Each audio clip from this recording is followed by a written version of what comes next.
So good morning to all of you.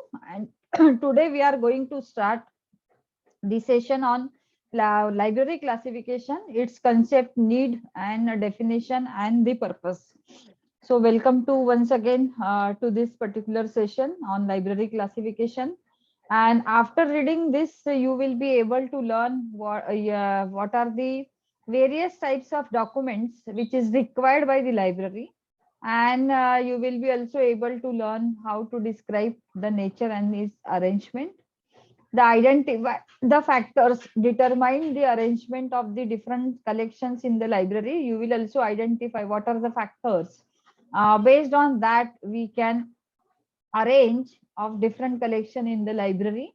Then distinguish different approaches of the readers for document, then state the meaning of the library classification and identify and describe the need, purpose and the functions of library classification. So we are aware that library, I will use the annotation. We are aware that library keeps various types of document, and at the outside it is necessary to know that what are the different types of document or collection we are holding in the library. So the collection may be the printed books, the journals, the manuscripts, maps, charts, micro documents, CD-ROMs, audio visual collections, cassettes, and nowadays we have a different type of e-resources in the library. So what we have to do in the library classification, all these collection should be necessary arranged systematically. For what purpose? Because we have to organize the knowledge and we have to arrange the knowledge systematically, then only you will be able to find out easily, okay, without wasting the time. So for the retrieval purpose, we have to arrange the books in the library. So there are three possible ways in which a reader may demand the library material. He may ask by the name of the author, okay, whose work we wish to read it, or by the title of the book also he may ask. So the third situation is that he may need a book on a particular subject. So particular subject means subject wise arrangement we have to do. And this last one is known as the subject approach. In short, we can say that subject approach is the meaning of securing unknown items from the collection, and the classification is the means of facilitating it. So, for to fulfill the subject approach of the users, it is very necessary to organize the material in some systematic way, and for that we are using the library classification. Okay, so library classification is the subject wise arrangement of the library collection, which the documents are arranged by subject and each subject is followed by another related subject. So for example, we have the library science subject. Okay, so in library science there are many subjects are there, sub subjects are there, so that we are arranging it. So all related subjects will come together. Like in library science, management of library science is there, then at library automation is there, then classification is there, or knowledge organization is there, classification, cataloging is there. So all subject, the main subject and the related subjects will coming together in the subject wise arrangement, and that's why we have to do the subject wise arrangement in the library. Okay, so if we are not doing the subject wise arrangement, so this is the one kind of factors which will determine the arrangement of the documents in the library. Okay, but there are another factors in the library through which we can arrange it, but all the factors which we are going to see, that may not be a comfortable one for retrieving the information in the easy way. So let us see the other factors which can also we can use for arrangement of the library in the documents, means the documents in the library. So the first one is the age of the reader. So what are the children books we can distinguish from the adult books? So that type of arrangement according to the age of the reader, we can keep the children books in the one rack, then the we can keep the adults, those who are using that book, the adult books, in the one rack. So that may be the one thing. Second thing is gift collection. So gift collection means whatever books we are getting or we are lending from the other libraries, then we can keep it in the different sections. Then what are the books that we are keeping, we are purchasing it, we are acquiring in the library, that also we can keep it in a different collection. So condition attached to the use of the material. So it depends on means whether you have purchased that particular collection, whether you have means you have acquired that particular collection by the gift. So it depends on that. So gift collection, purchased collection, we can keep it in the separate tracks. Okay. But what happened there? Whatever the factors we are seeing that, so all the books, all the subject books will be coming together, and it may we may not be finding out easily for any particular subject. So that is the problem with the other factors. Then the value of the document also we can keep it differently. In means many of the libraries we are keeping the manuscripts or rare books or costly books we are keeping it separately. Okay. So that is comfortable, means value of the documents accordingly we can keep it differently, because manuscripts and the textbooks and the reference books also we are keeping it manual differently. So that is comfortable. We can manuscript, we can go to, if we want to search for the manuscript section, manuscript, then you have to directly go to the manuscript, then you can directly go for the other reference section and the textbook section. So that is a good arrangement. Okay. But within that also we can keep the subject approach, and based on that we can keep the books on the shelves. Then documents of unusual size. So document of unusual size means there are abnormal size books are also available, or it may call that oversized books are also available, or undersized very short books, means short bindings books are also available. So we can keep it separately. That may be the another factors for arranging the books in the library. Then the date of printing, accordingly we can keep the books. Like for example, if we have a local history, like we we have in Nagpur, Bhosle's history is different than other empires' history is different. So we can keep the books in the library according to the local needs. That is. Then date of printing is also there. Whatever books are published in 2003, we can keep it differently. In 2004, we can keep it differently. But again, the problem is that all the subject books are coming together, and we may not be finding a particular books on the particular subject. So that is the problem. Then peculiarities of forms of presentations, like files of bound periodicals, we are keeping it separately. Okay. We are following this in the library also. We are keeping the current periodical separately. Separate sections will be there for the current periodical. Then for textbook, we have a separate section in the library.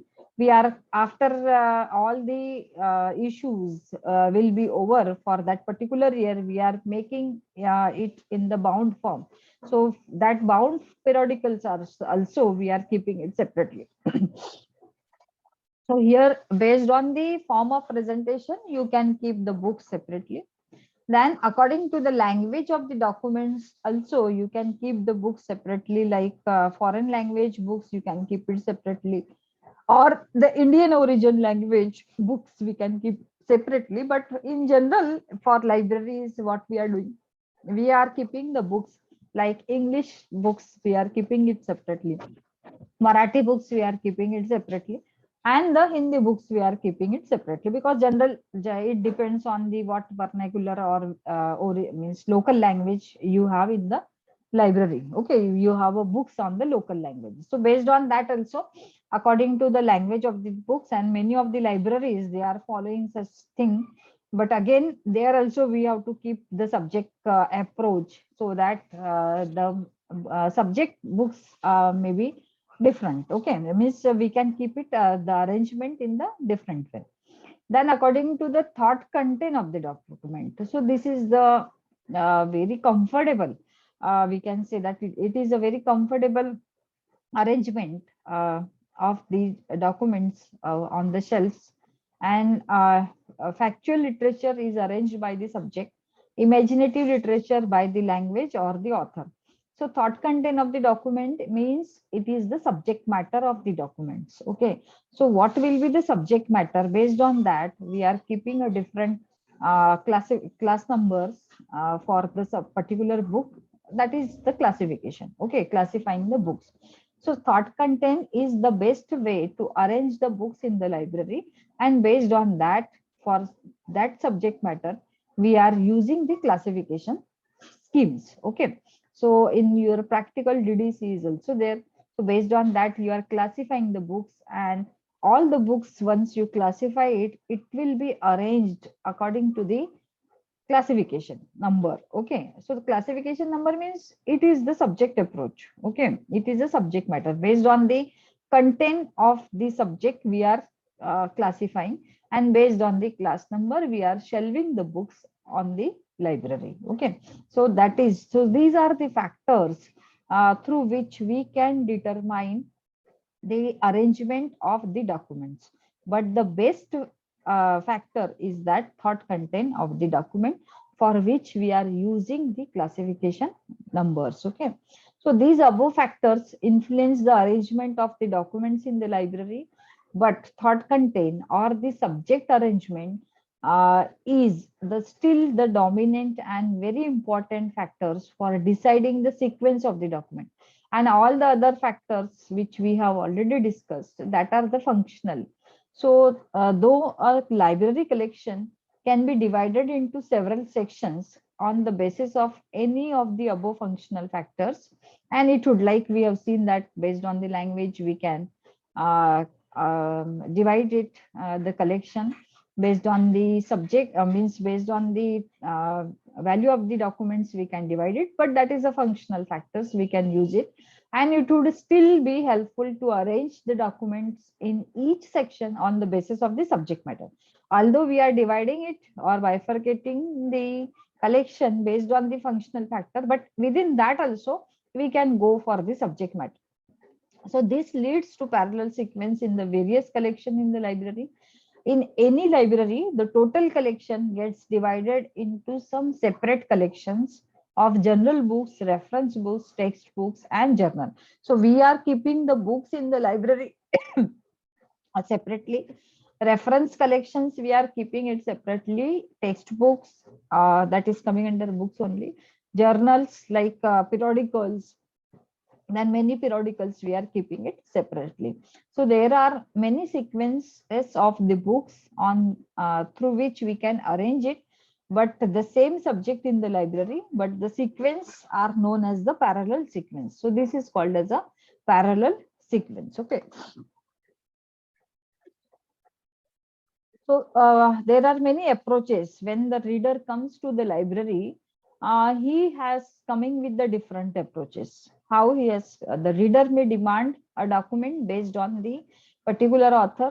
The reader may demand the documents based on the title and based on the subject. So there are three main approaches for searching the collections, and users are also coming through these three approaches: author approach, we can say, title approach, and the subject approach.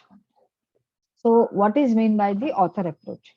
So generally, the reader will come to the library to find out the particular author books. Okay, so a particular document, those author is known, yeah, he will come or she will come. Then what documents by a particular author are there in the library, he will, that is called as a author approach. Okay, but the arrangement of document on the basis of the author is not always helpful. Why? Because some author may write the books on various subjects. If one author is writing on the only one subject, then it is okay. But some of the authors who is also writing for the other subject. So if you want a particular document, if we are arranging the books on the author approach, then if you want to book on the particular document on a particular subject, the author arrangement will fails to bring out the document which we are having in the same specific subject, and we can say the other related subject at one place. So this author approach may not be always solving the user's query, okay, or user's demand. So author approach is one approach. Whenever the author, user or reader will come to the library, he is knowing only the author, and based on the author, he will search. But author, okay, that access point is good. Author approach is good, but for arranging the documents, that may not be comfortable. Okay. Then the second one is the title approach. So users come to the library to get the documents with the known title. And if the book is in the library, if the libraries are arranging the books by the title, it will meet the user's requirement. Like title arrangement, like author arrangement, fails to bring together the documents having the same specific subject at one place. So that also not solved. But for cataloging, you will get this title approach, and based on the title, you will search the books. Okay. But for again, for this title approach, we are not arranging the books based on the title approach on the shelves, so user may not be getting that book. So what this first approach and the second approach may not be very valuable in point of view of the libraries. For searching the books in the library, means searching it is okay, but for retrieving the books on the shelves from the shelves, that two approach are not comfortable. So the third one is the subject approach. So subject approach means based on the subject of the document, that is called as a based on the subject thought content of the document, we are means making we are classifying based on the subject, and based on that we are arranging the books in the library. And therefore one finds that in well organized library, documents are arranged on the basis of the subject matter, and these arrangement help us to bring documents on a same specific subject together, and those on the related subject also together. So these are the three approach which is very valuable approaches are there. And author approach will solve the problem of the users when the user search from the author, but that is not for the arrangement. Title approach is also good approach for searching the documents, but not for the arrangement of the document. Based on the subject approach, users may search, user may be knowing that yes, this will be the subject. Like for example, if you want to search for the library classification, then this is the subject approach. And library classification, based on the subject, you can see the class number, and then you can directly go to that shelves, then you can easily get the library classification book. Okay. So that is the subject approach. So author approach, then title approach, and the subject approach is a good approach. Okay.